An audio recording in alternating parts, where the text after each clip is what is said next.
प्रबल वर्षा पवन ले भांगिला hoarding structure राजधानी भुवनेश्वर और स्टेशन बाजार दुर्गा पूजा मंडप सामने दृश्य देखुंत ये जो होर्डिंग स्ट्रक्चर टी रही जिते संध्या समय प्रबल वर्षा होता ता बर्तमान खसी पड़ी और सौभाग्यवशत कहीं आहत ही ना निर्माणाधीन अवस्था लुहा स्ट्रक्चर टी भारी था और निर्माण अवस्था रखा जाता वर्षा पवन हवा फल से खसी पड़ी पर दृश्य आप देखुंत गोटे कार बर्तमान भांगी रुजी चुरमार हो जाए गोटे बाइक संपूर्ण भाव में भांगी जाइए कहुच्छे राति प्राय 7:15 ରୁ 7:30 मध्य जिते होर्डिंग टी गली पड़ा स्ट्रक्चर टी गली पड़ा से समय कार भितर वर्षा होता कारण 4 जन थे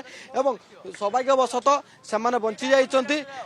बर्तमान जब कह स्ट्रक्चर को खोलबार लगी पड़ी जो कर्मचारी मैंने थे कहुच्छे 7 ରୁ 8 दिन धरी हम ए स्ट्रक्चर होर्डिंग स्ट्रक्चर टी निर्माण कर निर्माणाधीन अवस्था थिला बेले ही लुहार जो स्ट्रक्चर टी रही से खसी जाता टे प्रतिक्रिया नवा जे केते बोल आज्ञा घटना जे ये गोटे कार भांगी देखे दृश्य बर्तमान सामने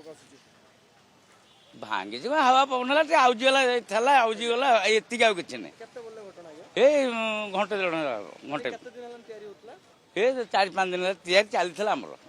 बीएमसी ना प्राइवेट कौन कहले प्राइवेट होर्डिंग ना बीएमसी को निर्माण नहीं नहीं प्राइवेट से आम मंडप कि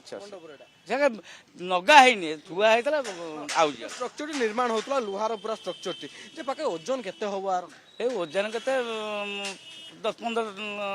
क्विंटल हबो जे बर्तमान जो कार जो भांगी से सब लोक के नथिले नहीं नहीं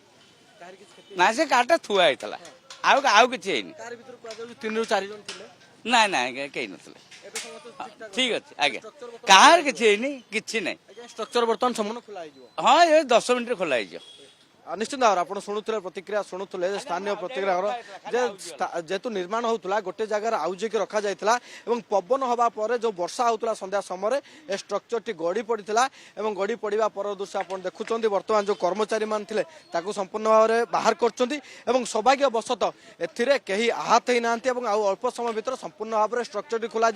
ये स्ट्रक्चर टी जना पड़ी प्राइवेट स्ट्रक्चर अर्थात जो रही ओल्ड स्टेशन बाजार दुर्गा पूजा मंडप ए स्ट्रक्चर निर्माण करुला होर्डिंग और बन्नर मारियापाई कि बर्तमान जो देखा स्थिति बर्तमान खसी पड़ी